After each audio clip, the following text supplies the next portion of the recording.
Good evening, my Real News Media TV family. Welcome back to the channel for another news update for October 30, 2023. And in the news this evening, three-story house collapses in Portland from impact of 5.6 earthquake.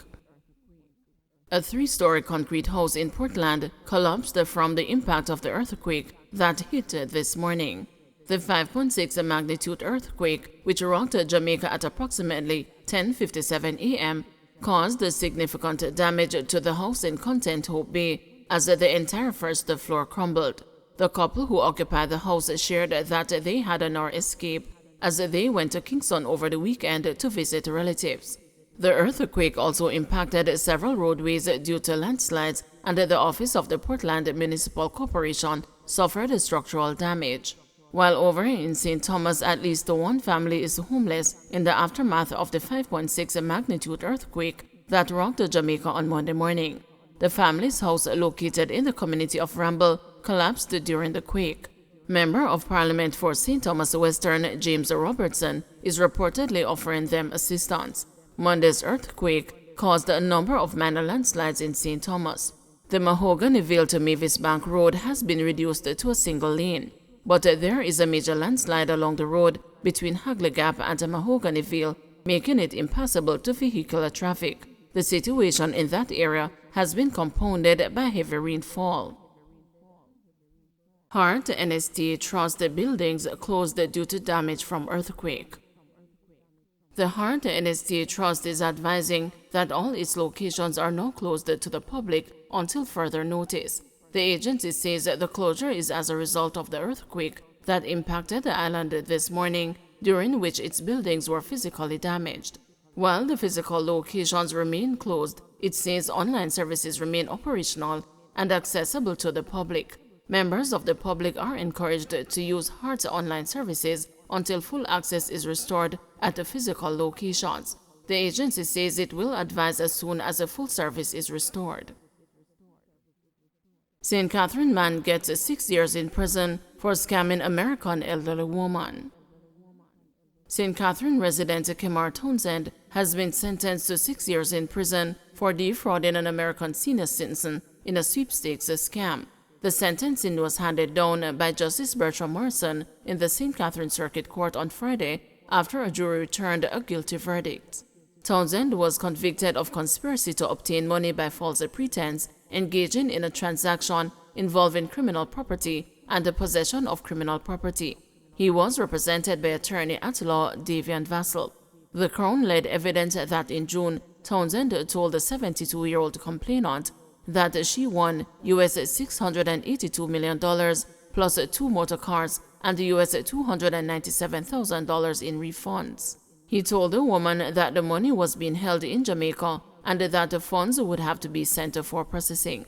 The complainant testified via video link that she sent several sums of money to an account held by Townsend.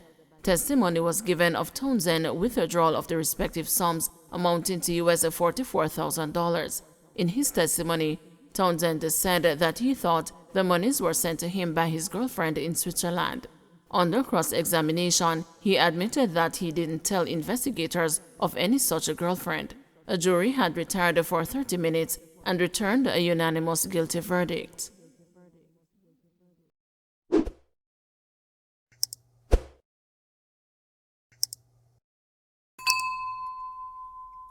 Police and emergency responders working to maintain order following 5.6 earthquake.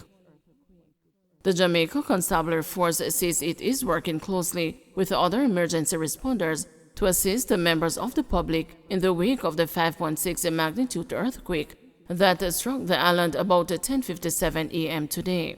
There are also reports of landslides in rural St. Andrew, namely Cane River Road, Dallas Castle Road, and Greenvale Road. Police officers have been deployed to help maintain public safety and maintain public order. We urge the public to follow the instructions of the police and any other emergency personnel, the JCF said in a press release today. Importantly, members of the public are advised to travel only if necessary, as the roadways should be as clear as possible to allow for emergency responders to traverse freely. Members of the public are being urged to exercise courtesy and the patients at major intersections. All persons should continue to monitor news outlets for further details. PNP revokes the candidacy of O'Shane Gill amid assault charge. The People's National Party has revoked the candidacy of O'Shane Gill in St. Elizabeth after he was charged with assault for allegedly hitting his pregnant partner with a piece of board during a domestic dispute. The incident reportedly happened on Saturday and was reported to the Lakove police on Sunday. Gill, who is a teacher at the Magotty High School in St. Elizabeth, was granted bail in his own surety. In a statement today, the PNP says it stands resolute against the violence and the incident involving Gill warranted a prompt and unequivocal response from the party. PNP Chairman Dr. Angela Brownburg has expressed a deep concern and a condemnation of the alleged actions, emphasizing that violence within the context of a domestic dispute is entirely inconsistent with the party's core values.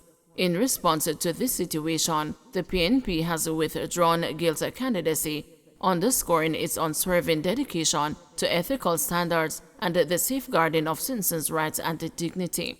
The PNP says it firmly maintains its intolerance for behaviors that compromise the safety and the dignity of individuals and remains dedicated to upholding high ethical standards.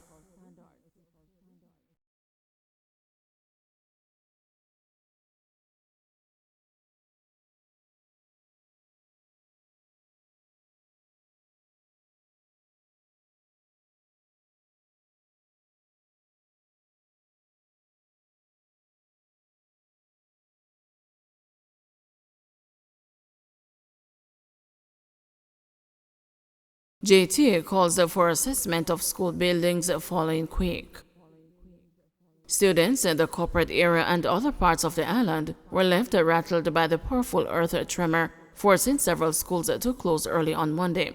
Jamaica Teachers Association President Leighton Johnson told the news that most schools were forced to activate their earthquake drill. I want to congratulate the administration and staff of those schools that were able to activate their earthquake drills. And of course, as educational institutions, a part of our safety and security mandate is that students and the staff, teachers, academic, administrative, and ancillary staff should be aware of what to do and how to react in the event of an eventuality such as an earthquake. And they have indicated that in many regards, they were able to activate many of the safety mechanisms pertaining to earthquakes and carry out a drill.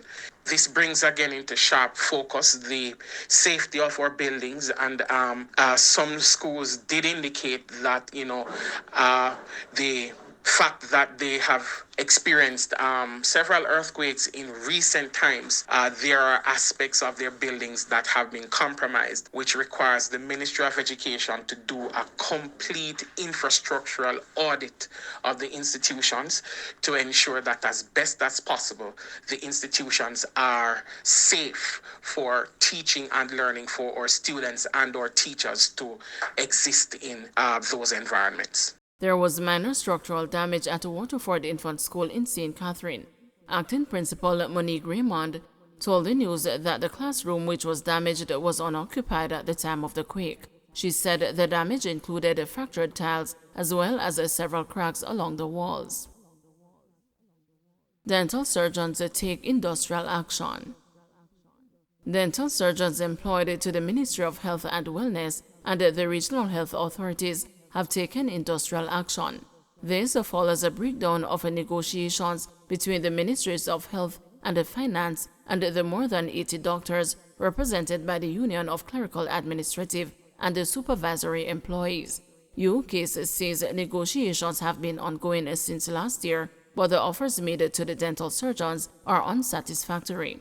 The union says the doctors, who have been waiting for a meeting with the Ministry of Finance since April 2023, have decided that they have waited long enough and have taken industrial action starting Monday morning. The doctors are calling for the Minister of Finance and the Minister of Health to intervene in the dispute, which they have described as discriminatory and inadequate.